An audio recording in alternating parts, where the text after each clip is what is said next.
Alright, Screaming Demons RC, SDRC, in the shop tonight. It's real windy and stormy out there tonight. So we're going to be tearing into the Xmaxx, staying nice and dry and warm in here. First thing we're doing tonight, this is the build series that I'm going to be doing. I've got a bunch of parts all down here. I got a bunch more that are coming on the way. We've got some other pieces here. Drive cup sleeves. We're going to first of all get the motor out of this truck, lighten it up a bit so I can flip it around, make it a little easier.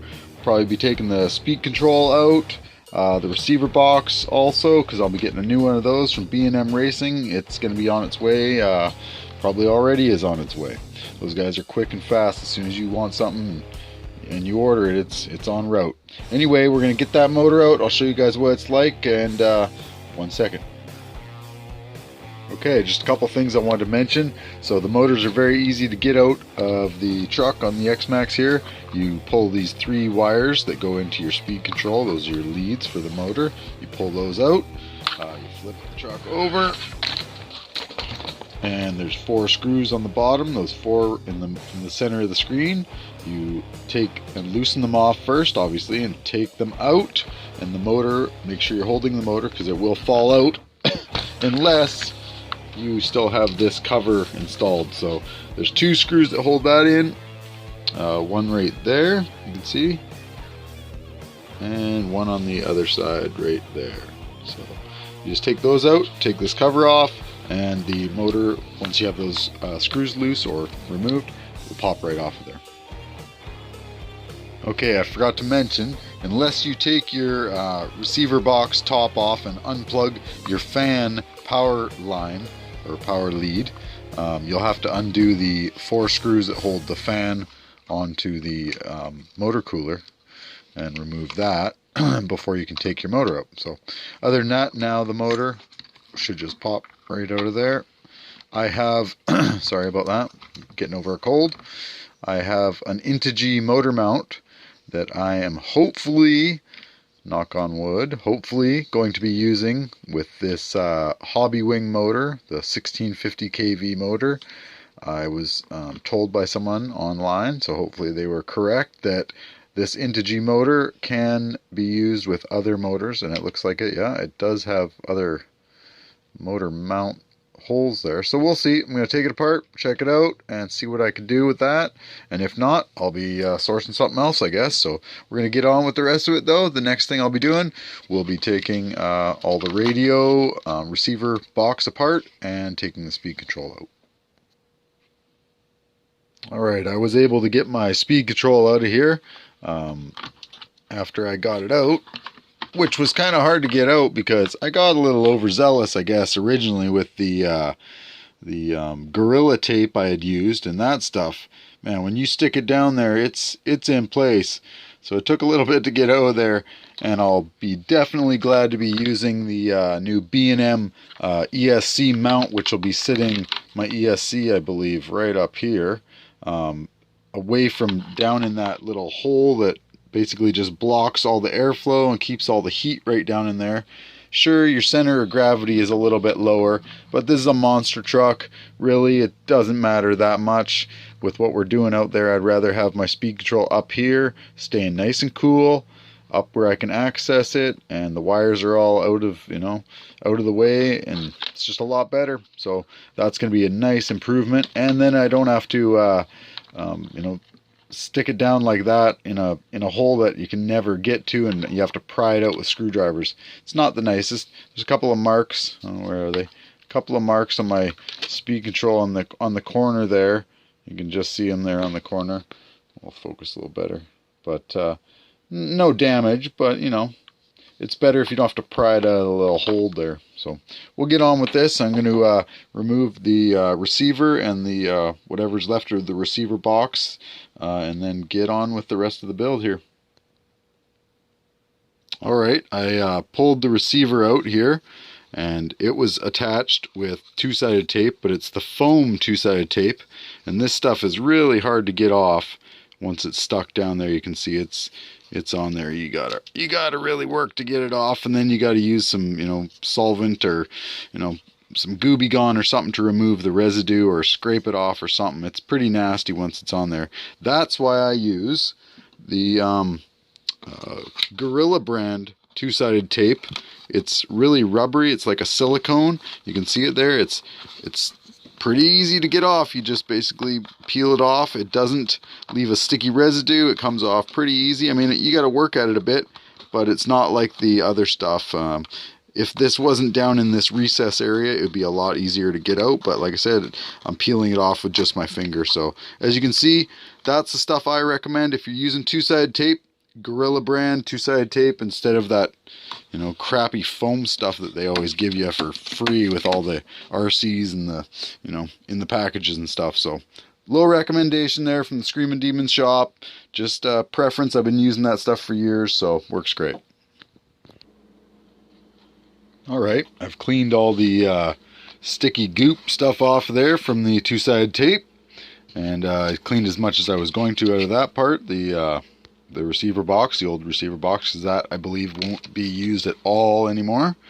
So the next thing is I have to come in here and remove this cover right here so I can access the spur gear and the shaft.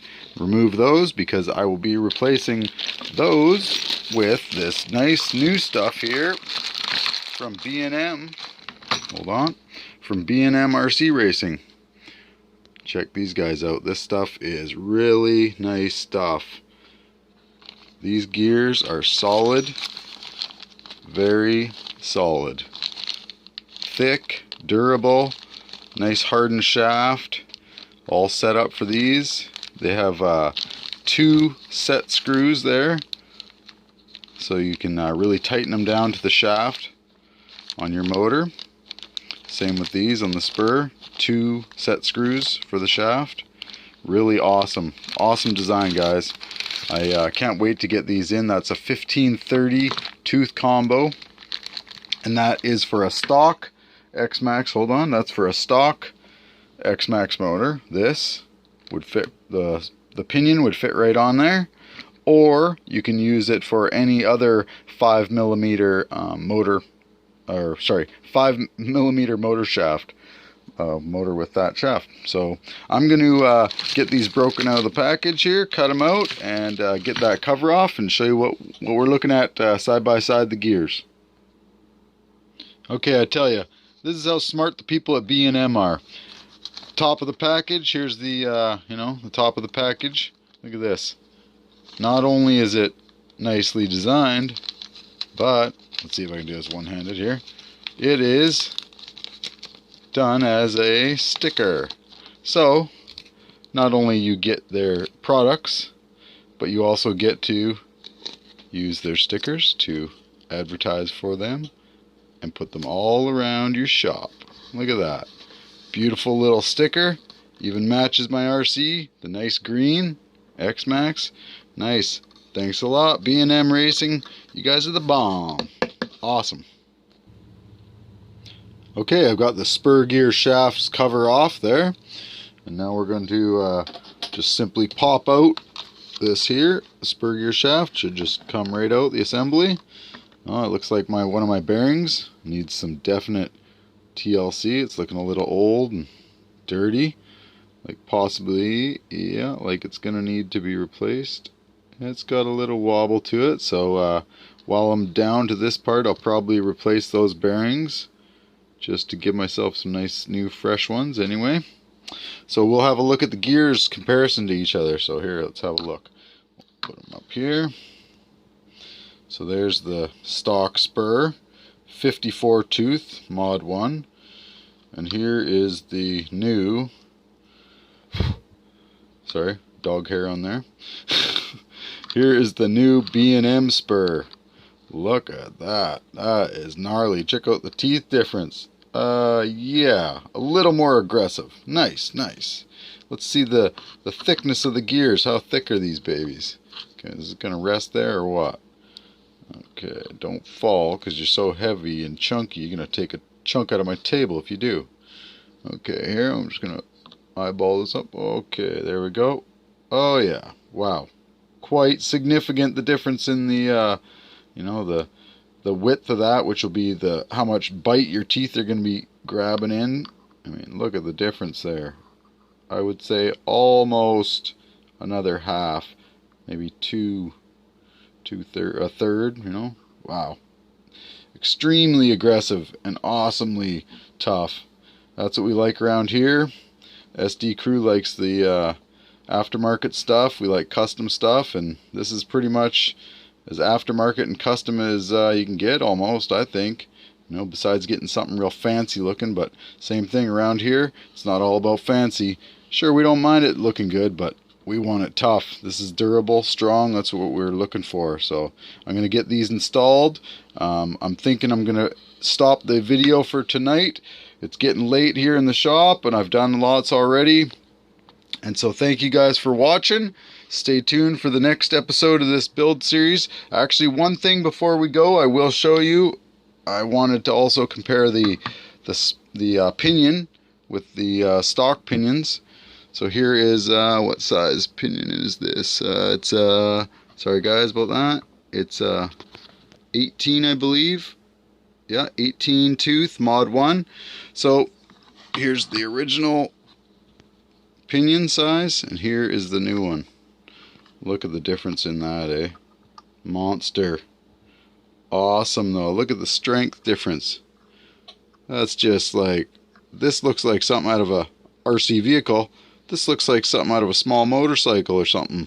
You know, a small engine, 2-stroke engine or something like that. I love it. Great. It's going to be good for keeping that durability up on this rig while I'm smashing out there on the compound. So anyway, I'm going to let you guys go for tonight.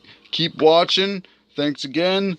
Like, subscribe, hit the bell, all that stuff. Appreciate it. Really helps us out around here. You guys subscribing and stuff. You know, share these videos if you enjoy them. Share them with your friends. And thanks again for watching. Screaming Demons RC, SDRC, out.